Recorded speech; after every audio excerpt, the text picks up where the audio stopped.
IPL 2024 17వ season ముగిసింది. అయితే కొద్ది రోజుల గ్యాప్లోనే ప్రపంచ క్రికెట్ అభిమానులు ఉర్రూతలూగించడానికి మరొక క్రికెట్ టోర్నీ అయితే సిద్ధమైంది. అదే ఐసీసీ టీ20 వరల్డ్ కప్ 2024. 11 నుండి 12 సంవత్సరాల నిరీక్షణకు గాను టీమిండియా ఈ టోర్నీతో బ్రేక్ వేస్తుందేమో చూడాలి. అలాగే రోకో జోడీ అంటే రోహిత్ శర్మ, విరాట్ కోహ్లీలు ఈ కప్పు నెగ్గి టీమిండియా క్రికెట్ అభిమానులకు మరుపురాని గిఫ్ట్ ఇస్తారేమో చూడాలి. అయితే ఈ ఐసీసీ టీ20 వరల్డ్ కప్లో ఓవరాల్గా ప్రపంచవ్యాప్తంగా 20 టీమ్స్ గాను పోటీ పడుతున్నాయి. ఈ 20 టీమ్స్ను గాను 4 గ్రూపులుగా డివైడ్ చేస్తారు. ఈచ్ గ్రూప్లో రిమైనింగ్ టీమ్స్ వచ్చేకి తలపడతాయి. అయితే ఈచ్ గ్రూప్లో టాప్ 2లో ఉండే టీమ్స్ సూపర్ 8కి అయితే అర్హత సాధిస్తాయి. అయితే టీమిండియా గాను గ్రూప్ ఏలో నిలిచింది. గ్రూప్ ఏలో టీమిండియా, అలాగే Pakistan, Ireland, UAE, Canada teams అయితే ఉన్నాయి. ఈ ట్రోఫీలో భాగంగా టీమిండియా ఆల్రెడీ ఒక వార్మప్ మ్యాచ్ అయితే బంగ్లాదేశ్తో ఆడేసింది. దీనిలో టీమిండియా 60 పరుగుల తేడాతో ఘన విజయం కూడా సాధించింది. ఇందులో లక్కీ ఏంటంటే ఇదే గ్రౌండ్లో టీమిండియా ఐర్లాండ్తో గాను తమ తొలి మ్యాచ్ను అయితే ఆడనుంది. అయితే ఈ టోర్నీలో 8వ మ్యాచ్గా టీమిండియాకు తొలి మ్యాచ్గా ఐర్లాండ్తో గాను జూన్ 5వ తారీఖున రాత్రి 8 గంటలకు నస్సూ ఇంటర్నేషనల్ క్రికెట్ స్టేడియం అయిన న్యూయార్క్ వేదికగా తలబడనుంది. ఈ టోర్నీలో 8వ మ్యాచ్ ఇది అవుతుందని చెప్పుకోవాలి. అయితే ఈ స్టేడియం డీటెయిల్స్ ఏంటి, పిచ్ రిపోర్ట్ ఎలా ఉంది, వెదర్ కండిషన్ ఎలా ఉండబోతుంది, ఐర్లాండ్కి టీమిండియాకు హెడ్ టు హెడ్ రికార్డ్స్ ఎలా ఉన్నాయి, ప్లేయింగ్ లెవెన్లో చేంజెస్ ఏమైనా ఎక్స్పెక్ట్ చేయొచ్చా, అసలు ప్లేయింగ్ లెవెన్ ఎలా ఉండబోతుంది, లైవ్ ఎక్కడ చూడొచ్చు, అన్నిటిపై 1 by 1 ఒక లుక్ చేసేద్దాం. అయితే ముందుగా ఈ స్టేడియం గురించి పరిశీలిస్తే చాలా బ్యూటిఫుల్ గ్రౌండ్ అని అందరికీ తెలిసిందే. అలాగే ఓపెన్ ప్లేస్, ఆడియన్స్ కెపాసిటీ వచ్చేకి 34,000గా ఉంటుంది. డైమెన్షన్స్ పరంగా ఒక యావరేజ్ గ్రౌండ్ అని చెప్పుకోవచ్చు. అంటే ఎయిదర్ సైడ్స్ వచ్చేకి 68 నుంచి 70 మీటర్ల వరకు ఎక్స్పెక్ట్ చేయొచ్చు. అలాగే స్ట్రైట్ వచ్చేకి 72 నుంచి 75 మీటర్లు కానీ ఎక్స్పెక్ట్ చేయొచ్చు. ఇక తర్వాత పిచ్ రిపోర్ట్ గురించి మాట్లాడుకుంటే ఇది అందరికి తెలిసిందే. ఎందుకంటే మొన్న India versus Bangladesh warm up match ఇక్కడే జరిగింది. అలానే నిన్న South Africa versus Sri Lanka match కూడా ఇక్కడే జరిగింది. అంతకుముందు ఈ గ్రౌండ్ బ్యాటర్స్కి చాలా పండగగా కనబడేది.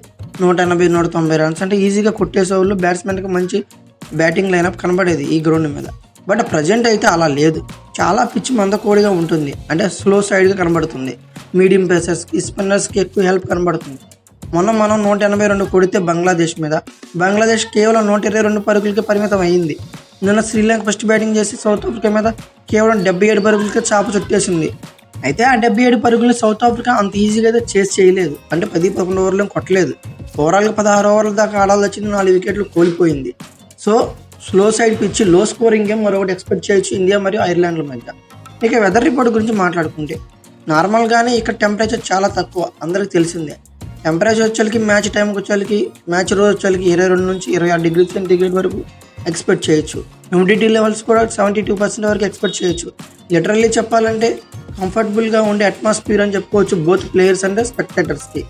ఇక తర్వాత లైవ్ స్ట్రీమింగ్ గురించి మాట్లాడుకుంటే టీవీస్లో వచ్చేసరికి సబ్స్క్రిప్షన్తో కూడి స్టార్ స్పోర్ట్స్లో వీక్షించవచ్చు.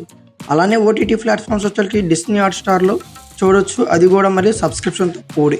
ఇక ఇండియా మరియు ఐర్లాండ్ మధ్య హెడ్ టు హెడ్ రికార్డ్స్ పరిశీలిస్తే ఇండియా మరియు ఐర్లాండ్ టోటల్గా ఇప్పటివరకు 7 మ్యాచ్లు ఆడాయి ఇంటర్నేషనల్ పరంగా. ఒక్క మ్యాచ్ కూడా ఐర్లాండ్ గెలలేదు. అంటే 7 మ్యాచ్లు టీమిండియానే నెగ్గిందన్నమాట.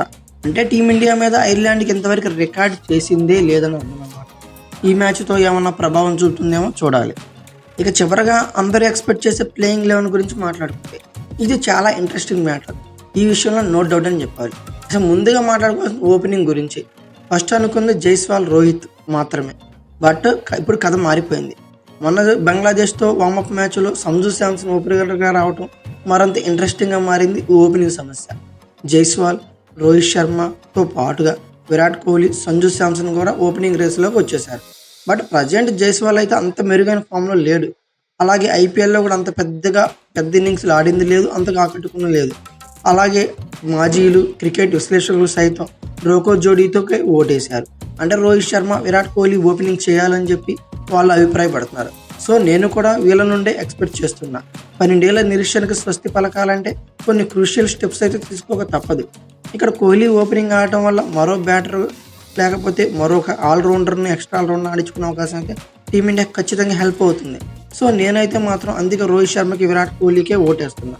సో ఓవరాల్గా దీన్ని బట్టి రోహిత్ శర్మ, విరాట్ కోహ్లీ ఓపెనింగ్కి వస్తే ఫస్ట్ డౌన్గా సంజు శాంసన్ క్రీజులోకి రావచ్చు.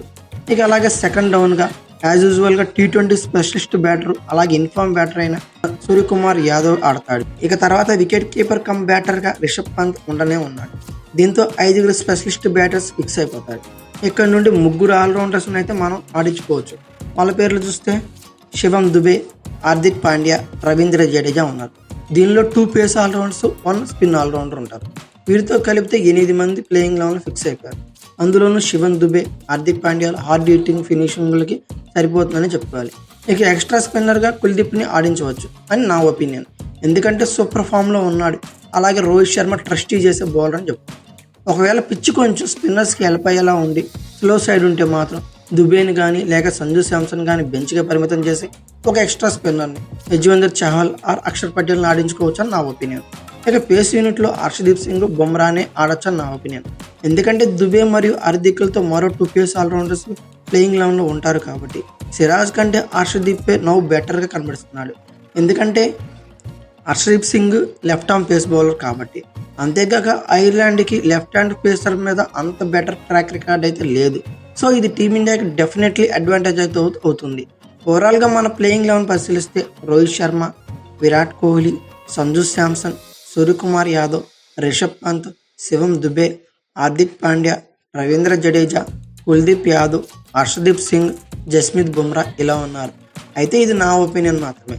మీ ఒపీనియన్ ప్రకారం టీమిండియా ప్లేయింగ్ లెవెన్ ఎలా ఉండబోతుందో ఎక్స్పెక్ట్ చేసి కామెంట్ బాక్స్లో పిన్ చేయండి. అలాగే ఈ వీడియో కనుక మీకు నచ్చినట్లయితే లైక్, షేర్, కామెంట్, సబ్స్క్రైబ్ చేసుకోండి. అలాగే పక్కనే ఉన్న బెల్ ఐకాన్ ఒకటి మాత్రం మర్చిపోకండి. Thank you for watching. Have a nice day.